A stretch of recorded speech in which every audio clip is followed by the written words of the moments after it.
Hello, I am Lise Colucci, one of the life coaches at queenbeing.com, where we help you to discover, understand, and overcome narcissistic abuse in toxic relationships. Hello, good afternoon. How is everyone? Welcome. Here we go with the weird delay that it does and the strange thing, and we're just going to let that happen while I say good afternoon.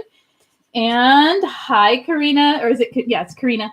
And there's a Karina and a Katrina, and I can't read that far away to see who it is. How are you? Hello, Missy.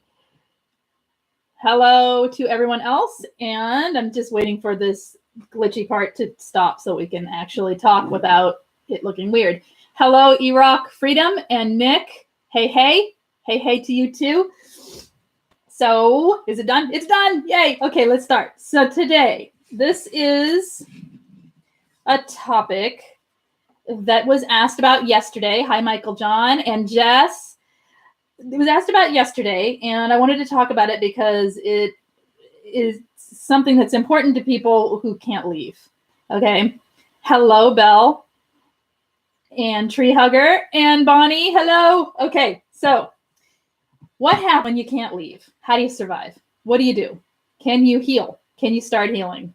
What do you do when you cannot leave a narcissist for whatever reason? Okay. Well, number one, I would say to begin with, do your planning and don't say can't. I would start with taking the word can't out of the equation and put in, I'm finding it difficult at this moment, or at this moment it is not possible, but there is always the possibility of freedom for most people. It is looking at the options and weighing what's needed for your life. So can't right now might be a thing to say. For whatever reason, some people aren't able to leave. Let's just put it that way. And they have a really hard time within support groups because everyone is just telling them to leave, which we all know is the best route to not have toxic people in your life, is the best thing for everyone, right? Who is not a toxic person. So it can really, Iraq says, I feel so powerless. I think the narcissist in my life drained my self-will and my self-worth. And that's another piece of it. So sometimes it's not a matter of can't. I'm just going to go over the can't part because everyone has a different reason. And I don't know the person who asked this question's reason for needing to stay and not being able to leave. I don't have answers to that specifically. But for yourself, if you're in a situation where you feel you can't leave, sometimes it's that you do feel drained of self-will and you feel powerless and you have no self-worth. And therefore, the can't is an emotional can't. Sometimes the can't is a physical can't, or financial can't, or there's a million reasons that it could be. So let's just assume that we know what's best for ourselves in this situation and talk about what to do if you're in a situation where you need prolonged exposure to a narcissist or you need to live with it for a duration of time, for however long that is. Now, again, not recommended. Get out if you can, obviously. But there are ways to function in life and still not let the abuse get to the point where it is everything in your life. Okay. It's still going to affect you. You have to understand that you're living in a situation with toxicity. And of course that affects you. Bonnie says, yes, no contact is truly the best thing. As you stay away from the narcissists, you change for the better and get stronger every day away from them. Iraq is saying it's emotional shattering financial control. Right. There's different situations. So let's assume that people know why they can or cannot leave. And let's go from there and talk about it from there, because there are things you can do to improve the life that you have, regardless of who's in it. Okay. Number one, I think you need to understand you're not going to change the narcissistic person. That isn't going to change. What we work on is ourself. What we work on is our own well-being. I'm going to move this really quick because I really hate that angle. That's a little better. Okay. That's better. Okay. So you can't change the narcissistic person. It's not possible for them to change even themselves. So what you're working with is the situation you have in front of you, and everyone's going to have a different situation in front of them because narcissists, while they act and do the same manipulation tactics, there are degrees of abuse that are going on within everybody's life. So Some of this may pertain to you and may be useful, and some of it take with a grain of salt that it won't work in your situation, right? Let's see. I just wish I could get away right now, says E-Rock Freedom. I lost my independence, my financial freedom, and I just keep listening to podcasts like yours, and I'm trying to break through and change that, I feel. So for you then, working on your self-worth is critical, and I have a lot of videos about that. So go back and watch if you like any of them that are on this channel. Pretty much I talk about that every day. Self-worth and self-esteem is big, big, big. And there are ways to improve it no matter what your situation. So go back and watch some of those and ask questions through this too. So we'll add to this. Once I get going here, we'll add to what I'm talking about here with what you're talking about there. Financial health issues. I am too totally drained and finding it difficult. Silent treatment all the time. Agoraphobic now. Belle is saying, okay. And Michael John says, I was in a can't leave for financial reasons situation, was living in my car for almost a month before I moved in with a friend. Best and hardest decision I ever made. Okay. Yeah, to hang in there. People are giving you guys all encouragement to hang in there, and that understand that it may take a while, but that there is freedom out there. My self-care group was a game changer. Oh, good. Excellent. Thank you so much. Recently start. Okay, let's get going. So we can't change them, right? Can't change the narcissist. That's not what we're here for. We're here to work on ourselves, right? And to improve our lives. The problem when you're with a narcissist is everything becomes about them and their life and making their life however they want the world to be, right? So taking back a piece of yourself is important, and that's kind of what E-Rock was coming to, that they have lost a large piece of themselves. And so one thing is important, which is don't engage with the narcissist's manipulation tactics. So the first way you can do that is by, number one, understanding what it is that they are doing, understanding that they are manipulating you, and that naming it to yourself, not to them. Everything becomes about, it's basically living a separate life alongside of a narcissist. You have to disengage and disentangle your own emotional well-being and your own emotional validity and your own state from what the narcissist is putting on you, because their whole goal in life is their own well-being. They're not there for a team effort. They're there for themselves. So they need the counterpart, which is you. They need your supply. But if you're going to stick around or you have to stick around, you need to not be that counterpart supply, but be more a coexisting person alongside them, rather than an entangled person who is at the mercy of their abuse. So understanding what it is they're doing and naming it. Oh, they're gray rocking me right now. They're gray rocking me. Sorry, they're gaslighting me right now. I'm going to gray rock this. Okay. Oh, does that gaslighting? That sounds a lot like projecting. That's a form of gaslighting. Yep. But you don't say it to them. You just keep it in your head. And when you name it, you gray rock it. You do not engage with it. It's super important to not engage with it. Sometimes the gray rocking can make them mad. And so you learn, if you have to stay, then you learn the narcissist that you're around. I'm clicking my fingers and my dog is right about to bark because my kids are going in and out of the house because it's summer and this is what we get. We get lots of noise. Okay, so when you're gray rocking, if the narcissist is the type that gets mad when you're gray rocking, then do it differently. Sometimes they don't like it when you say nothing. It makes them infuriated. And all that does is create more of a problem. The whole aim, if you have to be around them, is to minimize the abuse, right? So you're not trying to please them. You're trying to take care of yourself. But sometimes taking care of yourself means giving them a piece of what they need. And it may be that they freak out when you gray rock. And if your aim is to just have it be less intense, then instead of complete gray rock, instead of a completely stony cold silence, it may be, oh, I understand. Or, oh, I can see how I do that.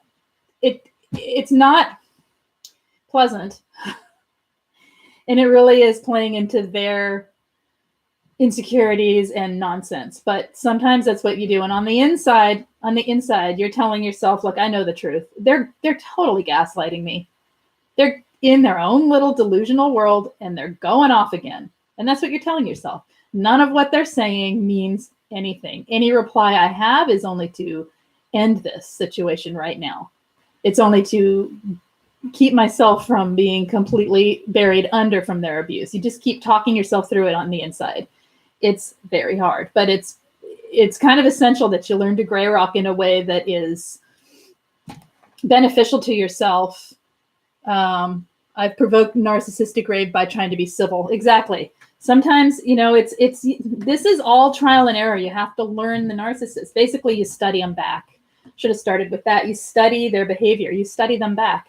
They study you, they groom you, and they manipulate you. You study them back. And you don't want to get into a world where your whole life is about managing the narcissist. But we're going to start with the managing the narcissist part, at least on some level, which gray rocking is the biggest tool we have. It's not engaging in a way that gives them masses of supply. Sometimes, like I said, you have to give them pieces of supply so they just shut up and they stop, right? Iraq says, so it's like awareness and safety plan. Yeah, get out of here. Get out of here plan. Don't know how long it will take. Exactly. Yeah, that makes sense. Yes, minimize the abuse by co-relationship, like co-parenting, or it's like parallel parenting, really. Yeah, it's parallel living is what you're doing when you have to stay in. Okay, so understanding what they do and gray rocking it. Be aware of denial in yourself. Be aware of the denial in yourself and the cognitive dissonance that's happening so that you're not falling into, it's going to happen. When you're under stress and you have trauma and you have continual abuse, a cognitive dissonance is going to happen. It happens not just in abuse, it happens in life, okay? There's always, whenever there is a stress like that, the psyche can only take so much at once, right? We can only take so much in our consciousness, and then we shift it around and we do this cognitive dissonance thing so that we can process what's happening and tolerate what's happening.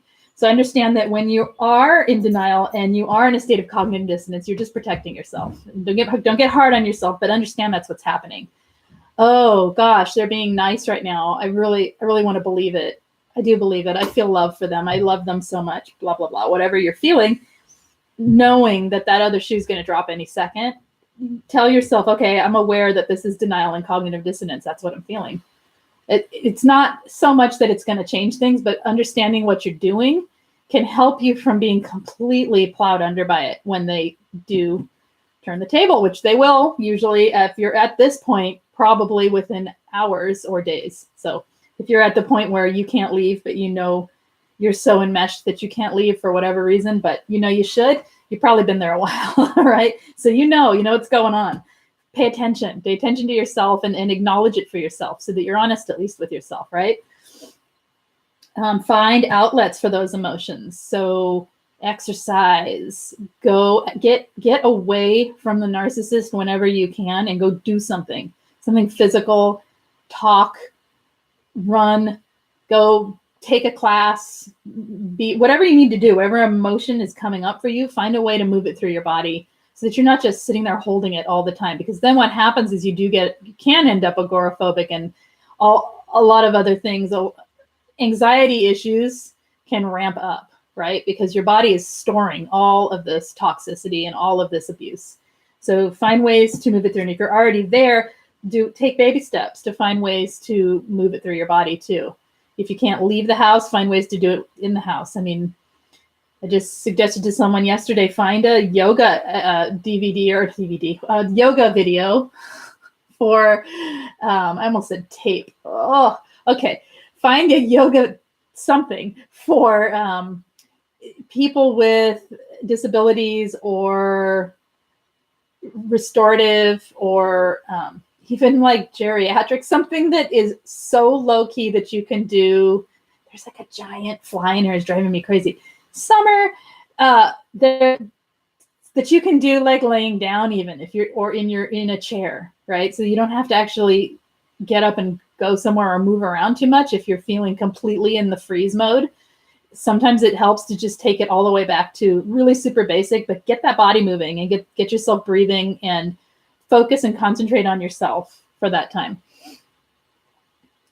Jack Gooding says, basically, you got to kill that emotional connection you had with them. Exactly. And you kill it through steps, because you can't really tell yourself, fine, I just won't love them anymore. That doesn't really work. Well, maybe for some people, but for most of us, because of the push-pull and the way that a narcissistic abuse works, as we know, it creates the cognitive dissonance and it creates the trauma bonds. And so breaking that tie while you're in it can be really difficult. But seeing exactly who they are and stop denying the truth of who they are. Yes, we have empathy, and we look at someone that we live with and we love, and we think, if only they have so much potential. They have so much potential, don't they? They really do. Most of them, we wouldn't have been with them to begin with if they didn't have potential, right? So I've kind of switched gears here, but we'll go with this. Stop those thoughts. Sure, they have potential. So what? They are not going to meet that potential. They have no empathy. They have no empathy. Therefore, they cannot advance past where they are right now. They can't. They will be what they choose to be, which is what they are right now. And that's who they are. They're presenting themselves as truth to you when they abuse you. That's the truth you need. And so every time you catch yourself thinking, but they have so much potential, if only if, I wish it could be, you know, the thoughts I'm talking about, catch yourself and understand that that isn't a reality. It's not going to be a reality. The reality is who they are. And you need to create your own reality outside of them to get the needs that you have in your life filled in a way that is to your own moral code, right? Yes, they are forever children with Peter Pan syndrome. Exactly. Lise, I'm listening intently. Been there 5 years. Will be another 2 to 3 years before I can leave. You're saying everything that's relevant. Thank you. Qigong. I like that ending. That's added a little haiku to it. Thank you. Haiku. What is wrong with me today? Sorry, I'm going a little crazy. All right. In other words, break the intimate and vulnerable connection relationship over, essentially having to come to terms with it. Right. And if it really can depend on how and why the person has to stay and what the relationship is like, what that can look like. I would say for things where you can't leave and you don't want to rock the boat too much too fast, you do things in baby steps and you don't expect a big change overnight. Honestly, you don't expect a big change overnight anyway, right? Hi, Lori Rose. So let's keep going with, okay, understand that not only are they not going to change, not only is who they are exactly, who they're presenting to you when they abuse you is exactly who they are. Understanding and accepting that, like fully accepting it. That takes a lot of time, and it takes a lot of doing a lot of these other things to get there. But this is where we're aiming for. On top of that, there will never be accountability. There will never be accountability on the part of the narcissist. And if there is, it's a ploy. It is a ploy to help. It's disingenuous, and it's to help them gain power over you because they think they're losing their supply. They think their supply is slipping. And so if they show any form of accountability, the whole point is to lure you back in. So understand that. Understand the technique, the manipulation techniques that a narcissist uses. Bonnie says the apologies are shallow and fake. Exactly. And all of a sudden, if they think they're going to lose you, you will see some that look pretty darn genuine, but they are disingenuous and they are manipulation. And understand that. And so basically, when I say that, what I'm thinking for myself is, okay, what am I seeking? What am I seeking? If I were in that situation, what would I be seeking? I'd be seeking real connection. I'd be seeking a real apology. I'd be seeking something in the form of what I give coming back to me. We can't do that. That's the part you got to break the cycle of looking to the narcissist for help in the situation that they should be helping with. Okay, they don't have accountability. It's like no empathy, number one, no accountability, number two. Those are like the biggest signs in my book of how to tell if someone is truly a narcissist. When it's your daughter, same thing. You disengage as much as you can. You let them live their life and you be there in the ways that you want to be there. And I don't know her age, but You make the choices. We're going to keep going, and maybe some of this will speak to that if it's your daughter. Trying to speak very generally, like whether it's family, a boss, a partner, whatever. I'm trying to speak generally so that this can apply to different situations. Notes left on the side table. I'm sorry, I love you. Recently thrown them all away. Good. Get rid of that, right? There's a way to break some of those ties that you're talking about, is completely just throw it away when they do things like that. We talked about studying their behavior. Don't engage in it, and don't try to change it. Just study their behavior. Pay attention. The more you know, the more education you have, the better you are.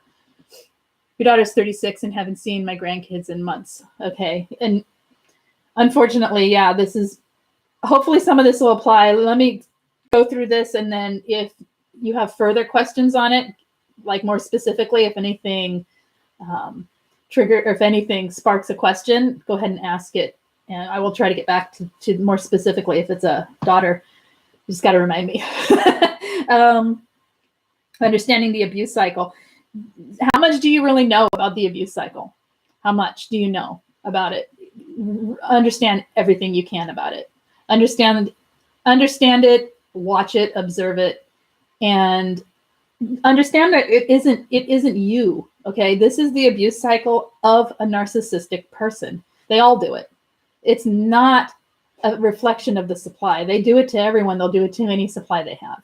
So understand that it's their cycle you're watching. Okay, you're engaged in it only when you engage in it, and you're trauma bonded to them. So there's going to be some level of engagement. However, this is what you're trying to break, right? Don't trust the love bombing. Narcissists can be quite spiteful. Yes, they can. Let's see. Did I miss anything? Okay, if I did, please just repeat it if we have questions and I missed it. When there's lots of people, I tend to just keep talking, and then I look over and it's moved and I don't know where I was. Okay, so don't trust the love bombing. It's just like any apology would be. It's a ploy. It's part of the abuse cycle. Love bombing and devalue is the major abuse cycle that goes on here. And what happens is when they love bomb you, they are putting seeds of hope into your thoughts, into your emotions. And those seeds of hope, they feed and fuel the cognitive dissonance that's going on with you. So don't trust it. Love bombing is a reprieve from the devaluing, and that's it. It's all it is. It's part of a cycle, and it's their cycle. Again, it's not because you do or don't deserve the good things. You certainly deserve the good things, okay? They're not giving you good because you deserve it or don't deserve it. That's what they want. That's what they want. They want you to think you deserve and you don't deserve. All right? You already deserve it. It's inherent to you to deserve the good from other people. It just is. They don't get to dole it out like that. That's how I look at it. And they will, but they don't get to have any meaning. So you take away their power by not believing or trusting the love bombing. That's going to look different for everyone, right? Because it depends on how they love bomb and how a person individually receives it. But one thing is you start to gain some... I'm going to go over here. I have notes in there all over the place. So I'm going to go over here, which you don't know what that means, but it's the other side of the paper.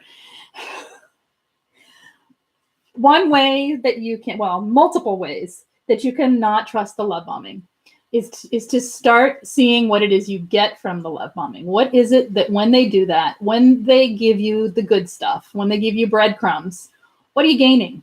Okay, validation, feeling loved, feeling your own self-worth. Well, not self-worth, feeling worth. It's not self-worth. Feeling validated, feeling relief. Let's see what else. You know what I'm talking about. The list could go on, and it's going to be a little different for everyone, but we gain something from that love bombing. That's a hard thing to let go of because it's all we got. It's the only good we have in the relationship. However, it isn't the only good we have in life. It can certainly be something that is actually looked at as disgusting because the real good in your life that you can put there will be so much better. And the way you do that I think, is to find a life outside of the relationship. So as you start disengaging from the enmeshment that the narcissistic relationship sets up, find your own life outside of that relationship. Start doing things outside of the house. Or if you cannot leave the house, find some things online that are true and genuine to who you are.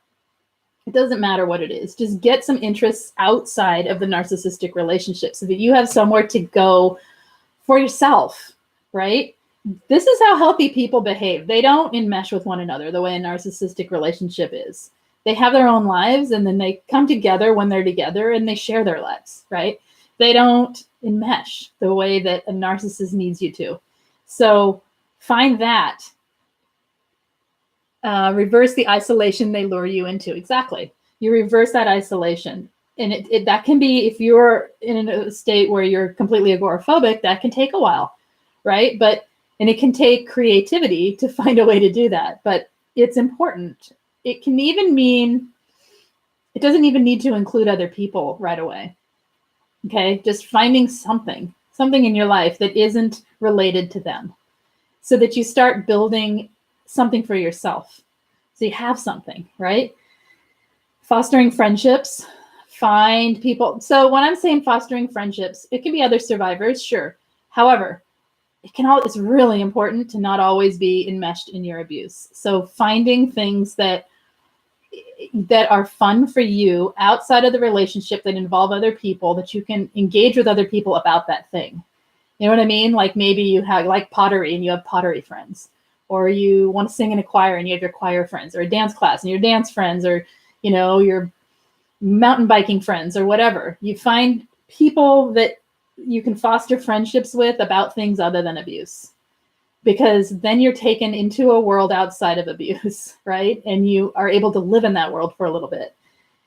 And I understand that a lot of narcissistic relationships, people are completely unable to even leave the house, and the narcissist won't has complete control over them. But there are so many situations that people can't leave where they actually can find ways to do these things in little ways. It's just they don't feel they have energy to. So if any of this doesn't speak to your situation, of course, understand that I can't speak to every situation all at once. But so I'm offering as many different kinds of tips as I can. So just listen for what suits you, and don't say can't. Just try to eliminate the word can't when you hear ideas that might help you, and replace it with it could be possible that, or something that allows for some possibilities. Does that make sense? Because we get really stuck in the can't when we are with a narcissist. It's a thing. It's a thing. Try new things, says Bonnie. That's right.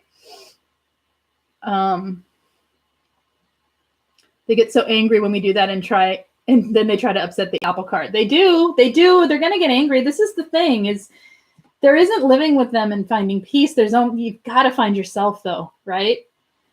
I mean, you can become the perfect supply, so to speak, which means sucking up and taking the abuse. But I want y'all to feel happy and to have some level of your own self-worth, because a lot of us don't leave not because we physically can't. There's financial reasons, absolutely. And most of us, self included, have gone through some major financial things because of it. So yeah,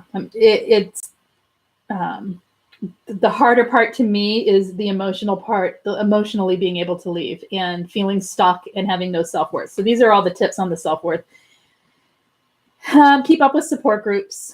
Understand that when you're in a support group, and a peer support group in particular, and a large one in particular, you're going to have people who don't agree and want you to get out, and that's all they're going to say over and over again to you.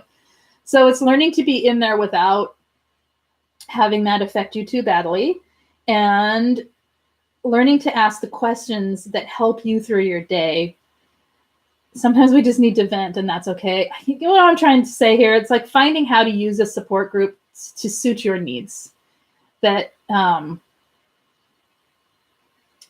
And understanding there are so many people in groups that it can be challenging when you're not someone who is able to leave right now. And I see this, and like I know in SPAN, we try and keep it open and welcome for everyone that needs help. Okay, so and people have their own reactions because of their own experience, and that they know it's so much better once you get out. Okay, so understand that, but stick with it, because that is a place where you can have total understanding of what's going on without the judgment of things. Most people get it, like why you can't leave. Most of us get it.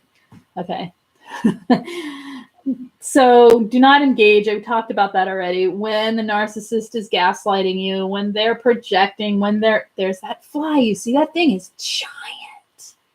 I don't know how it got in here. Anyway, I don't know. Doors have been closed, but it's giant. Don't engage like I just did with the fly. Don't engage with the negativity as much as you can emotionally.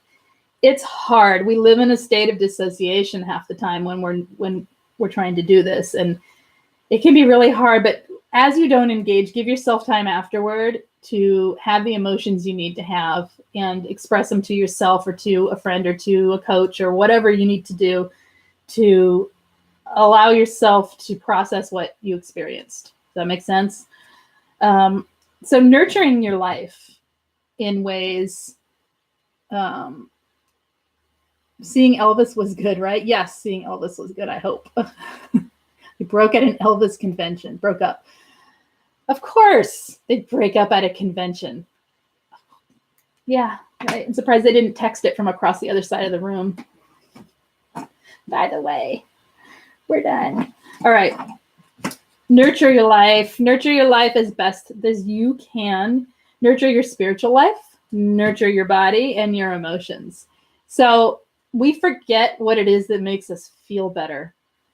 People, after they leave a narcissist, they don't, when they come to self-care groups, to the self-care group, excuse me, or actually any of the groups, they don't know. They don't know half the time, more than half the time. They don't know what it is that will make themselves feel better.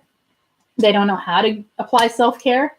They don't even know what the word kind of means. Self-care, or two words rather. They don't know.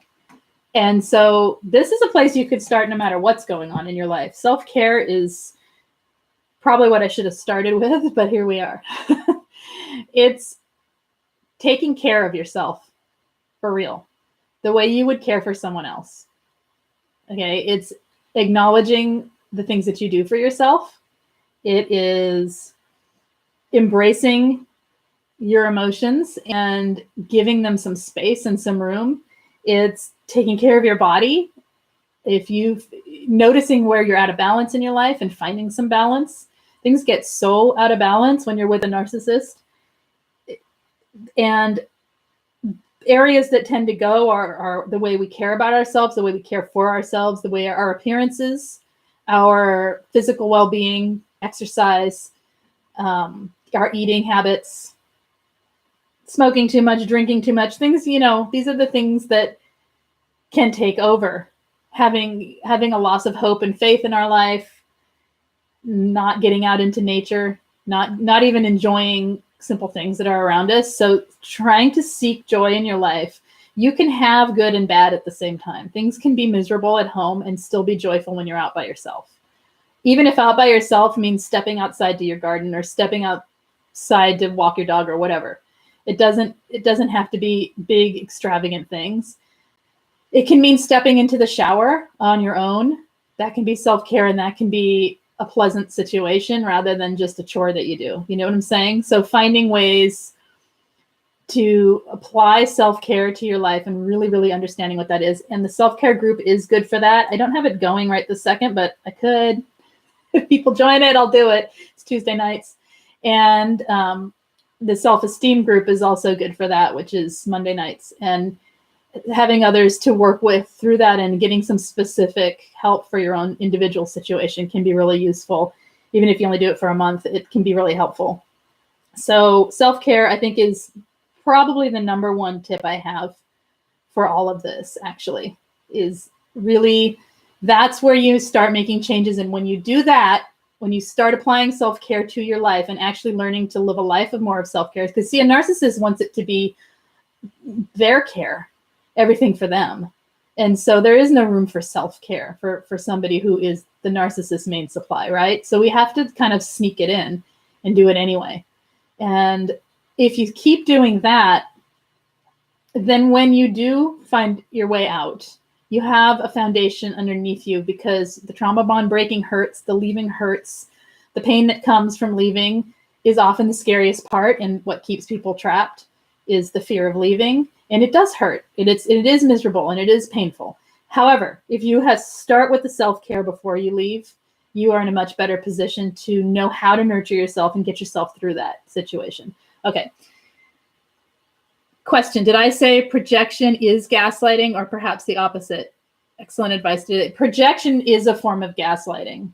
Yes, because they're trying to fool you, right? It's a form of gaslighting. So yes. Okay. I fell in the trap of feeling like this is all I had. My strength today without a narcissist is Hercules status. You don't realize at the time, but you are becoming stronger than you ever thought. Exactly. And as you realize that strength, you're giving yourself some self-care. You're giving yourself recognition and validation as you recognize your strengths. So it's important to recognize how difficult this is and how strong you're becoming for it, or you've been. The empath has to make room for self-care in the midst of being around narcissists. The empath has to make room for self-care, period, right? It's especially if you have had an upbringing where you are now one that considers yourself a people pleaser. Yep. Because we're people too. We have to please ourselves. That's how I look at it. You know, it's not just about pleasing other people. We got to please ourselves too. Superstar Q. Love your advice. I was in total confusion with the narc.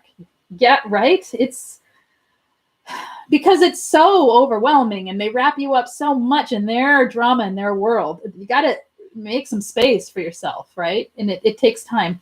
So other ideas are get out and volunteer and give the good that you have to people who actually, or animals or the nature or whatever that actually deserves it, or where you choose to place your energy.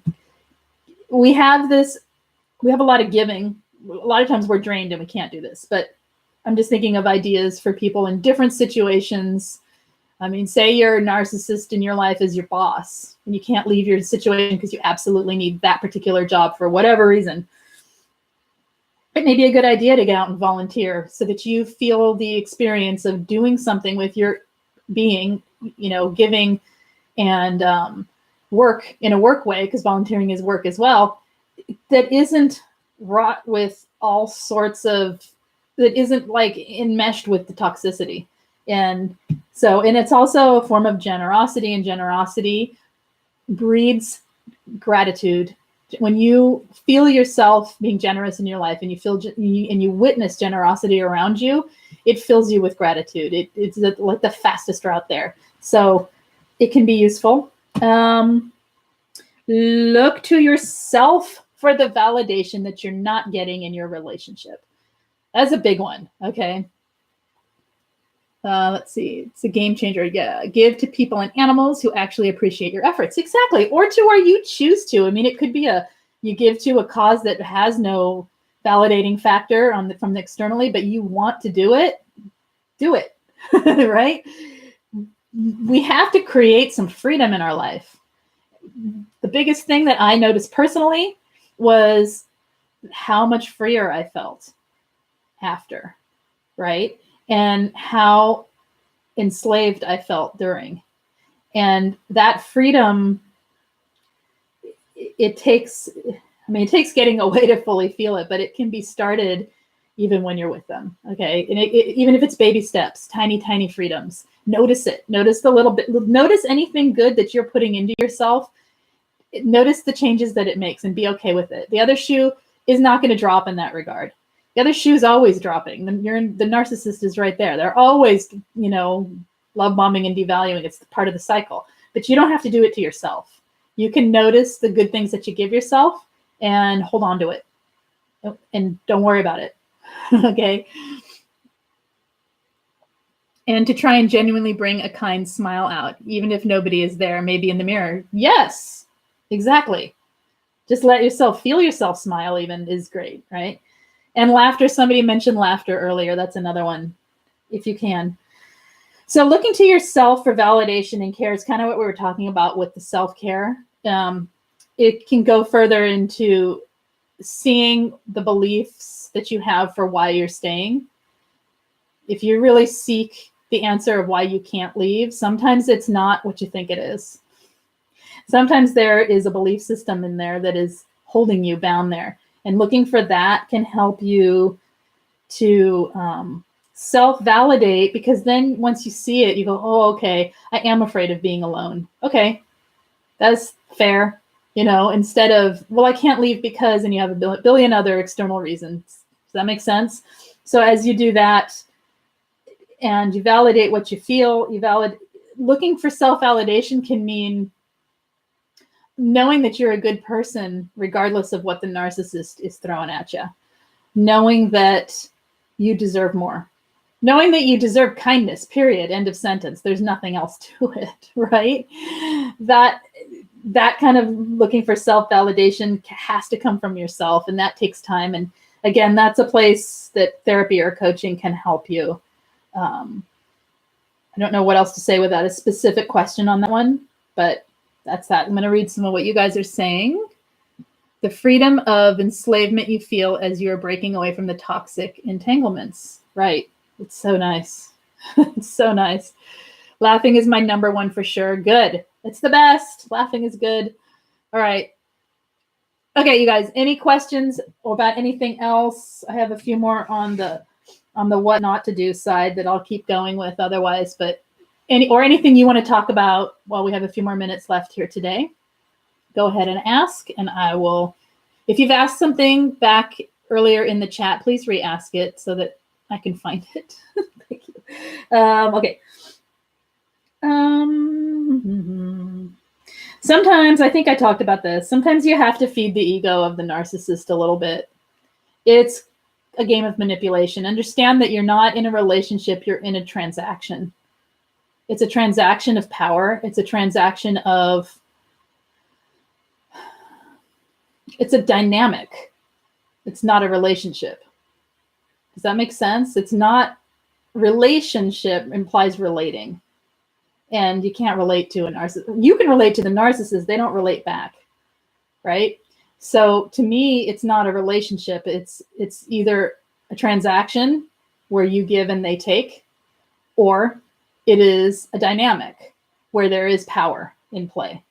So if somebody on the bottom side of the power wishes to have some power, then how do they get it? They feed back into the ego of the person with the power in order to gain their own piece of power. And it's a sick, sick game, and it goes against a lot of our beliefs about relationship and what we want in our life. But sometimes it's, especially if it's a boss, sometimes it's the way you play the game in order to get, basically, it's not to get one up on them.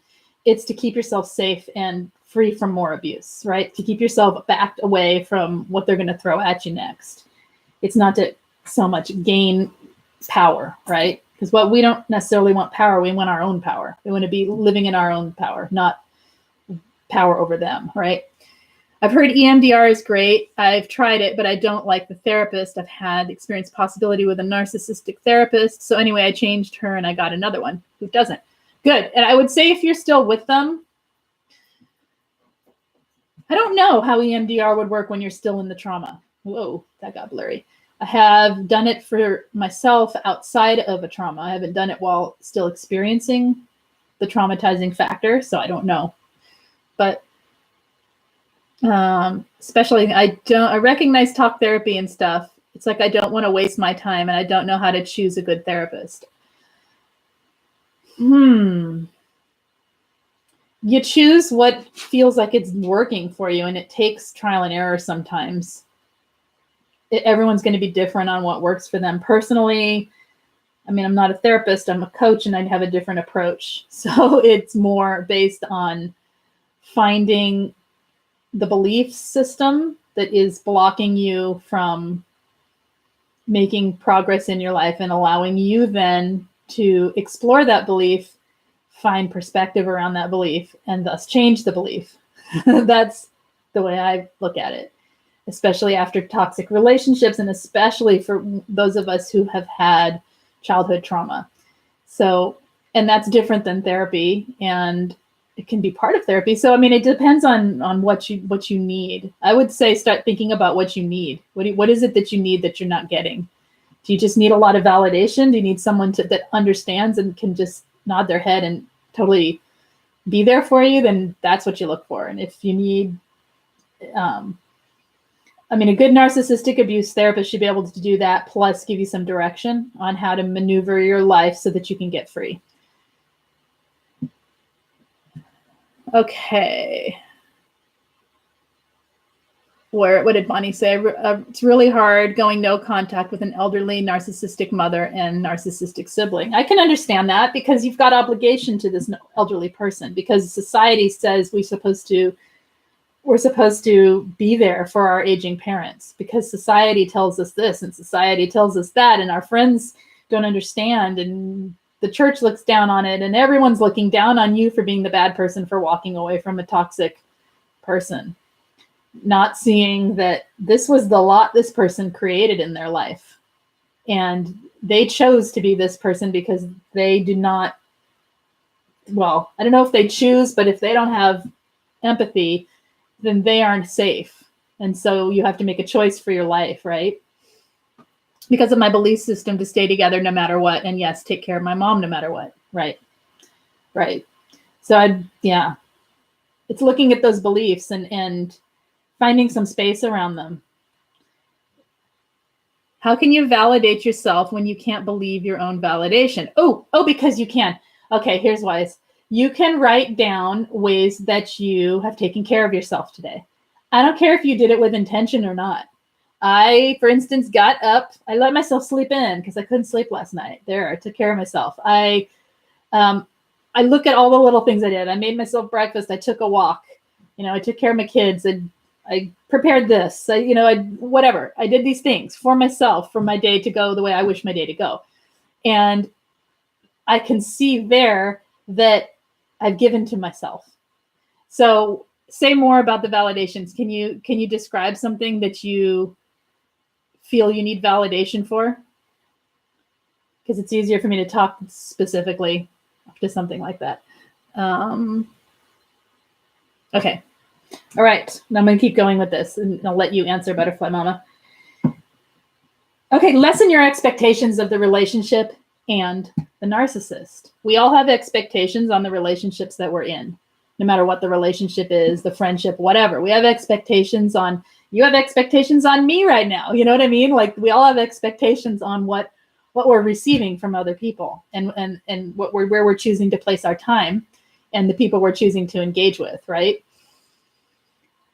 You have to lessen those expectations and be realistic with the expectations. The narcissist is showing you exactly who they are when they devalue you. That is the highest expectation you can expect from them. Anything else is manipulation that they're trying to do in order to keep you there so that they then have someone to devalue. But that's how I look at it. There is the relationship itself, like I said, it isn't a relationship. It's a transaction or a dynamic. So understanding that can help lessen your expectations on expecting. What do we expect? We expect love, affection, respect, like all of those things. Let go.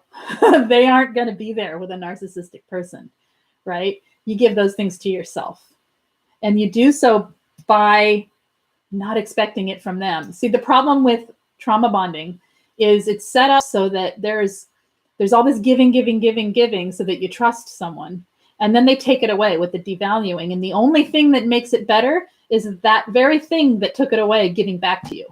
Does that make sense?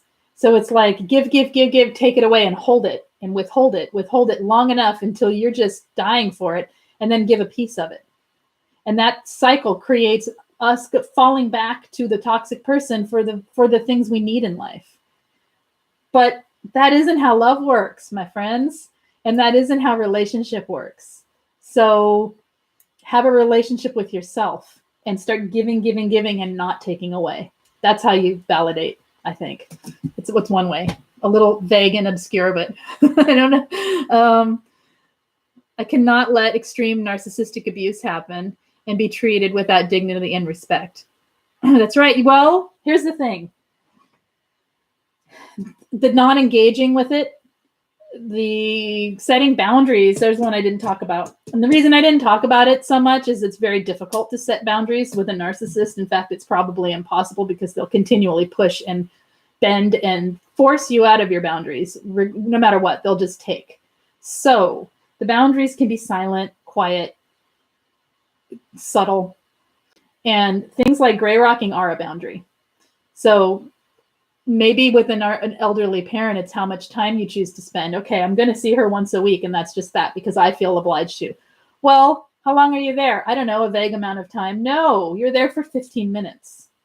What does she need? She needs her medicine. She needs her this. She needs her that. She needs her laundry brought in, whatever. You do those things and you're out. You set the limitations, and then you respect yourself, and then you have dignity for yourself. Does that make sense? Because expecting them, she may scream and yell at you the whole time that you're doing it wrong and blah, blah, blah, and not give you what you need. But you have respect and dignity for yourself because you're doing what you said you'd do in the time frame you said you'd do it in, and that is it. And then you leave. Does that make sense? That's how I would deal with that. But it's hard because my conscience, yeah, I know that he's toxic. Iraq says, I'm enmeshed with my narcissistic parents too. They're in their 70s and have a dead child, a sibling of yours. Their reaction or lack thereof is horrifying. Oh, yeah. Okay. All right. Let's see. Hi, Andy. Yes, I believe I'm still waiting for him to make you feel better, even though we're apart. That's right. And that's trauma bonds. That's what that is. That's trauma bonding, and it's cognitive dissonance, and it's all mixed together. So you start validating yourself. You start giving to yourself. You start making yourself feel better in little tiny ways, looking for joy outside of the relationship, and realize it wasn't a relationship. It was a transaction or a dynamic. That's my words for today. That it isn't relating. They're giving a transaction. They're saying give, take away. That's it. It's supply and demand. Simple as that. That's not relating. Okay. Are the narcissists aware of their manipulative tendencies? You know what? Yes and no is the answer. Being aware of something when you have no accountability, how does that work? Being aware of something like that when you have no empathy for how the other people receive it, how's that work? So yeah, they're fully aware. They don't care. They don't care in the sense that it doesn't serve their own needs. It is a confusing thing to understand because it's not how most of us function. They don't.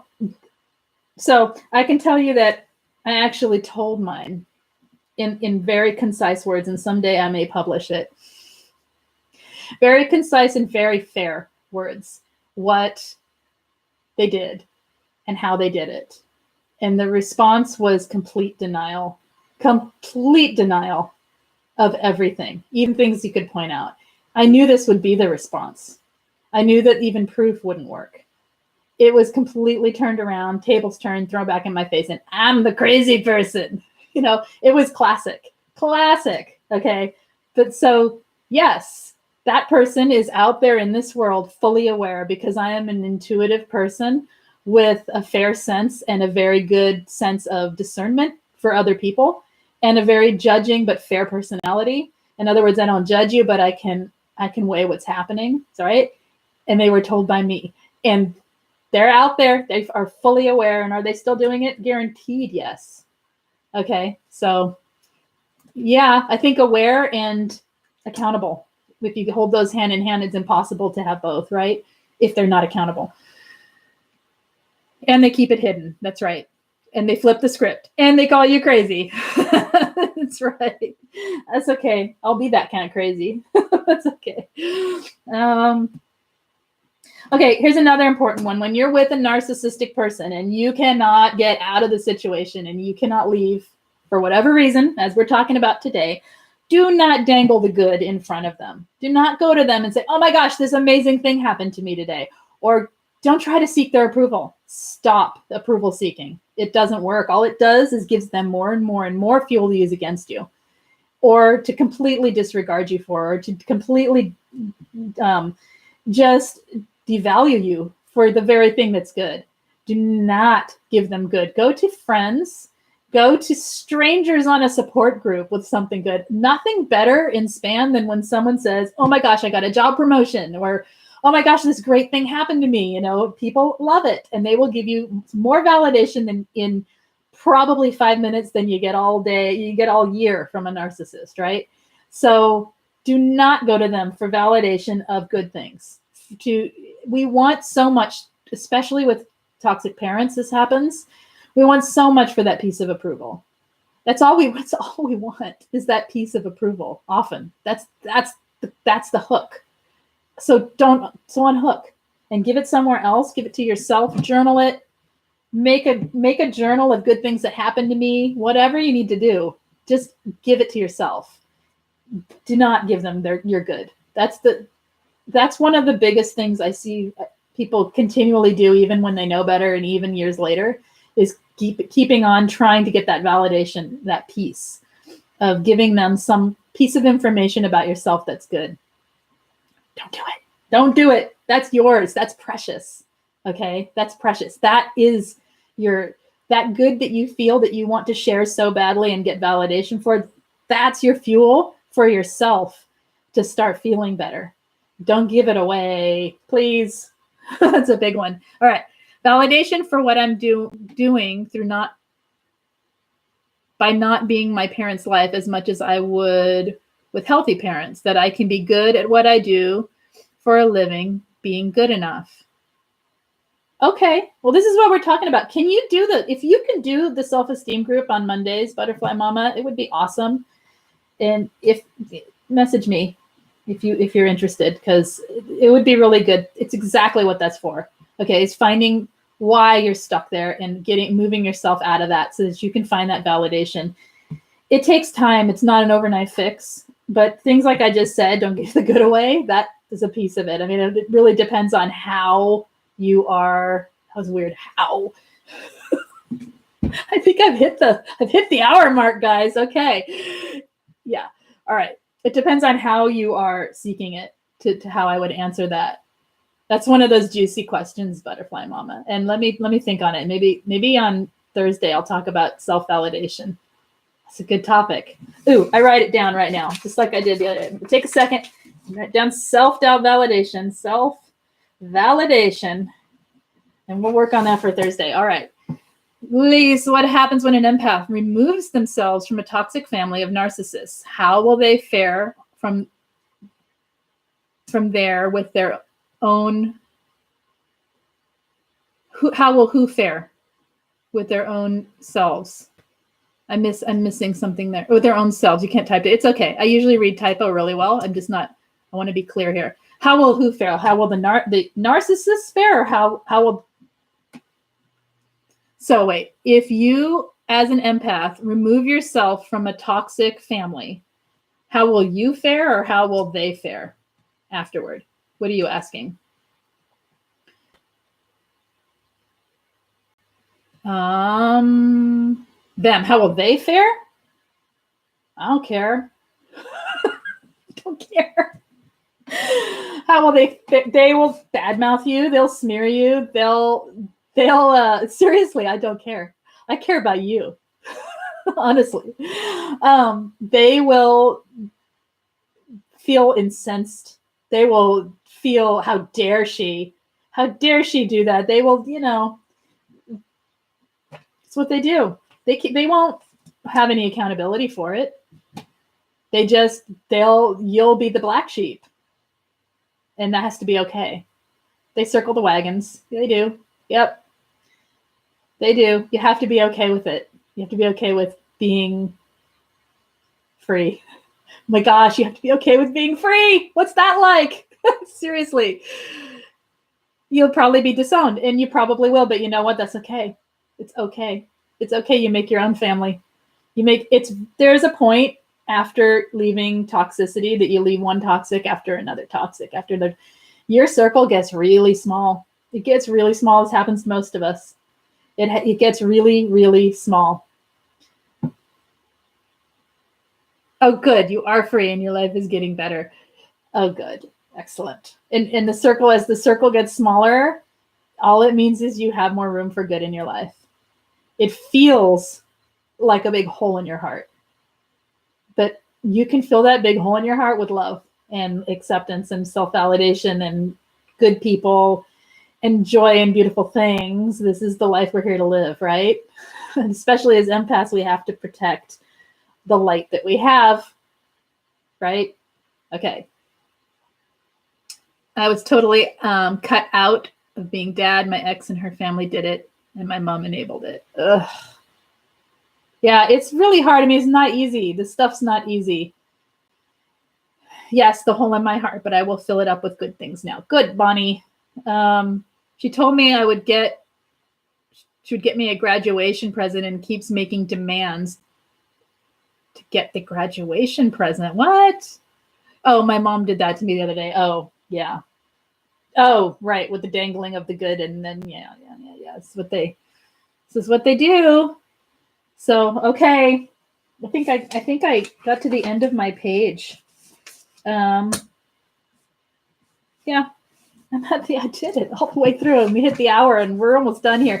So, my friends, anything else for today that you would like to add to this, or any questions that you have for yourself for today that I did not address or get to?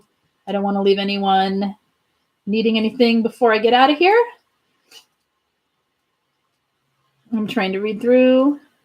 That's it. Okay, so I'm glad that helped. Good, excellent. You're welcome, you guys. I will be back Thursday. Probably not tomorrow, but I may sneak one on. I'm trying to do every day. We'll see. We'll get there. But Wednesdays are crazy, so we'll see. And a big hug back. Yes, so Thursday, let's talk about self-validation. We're going to do that. All right. Anything else that you have a need to talk about, please leave it in any of the comments for any of the videos that you go back and watch later. I always check them and I try to take information and go from there for what people need.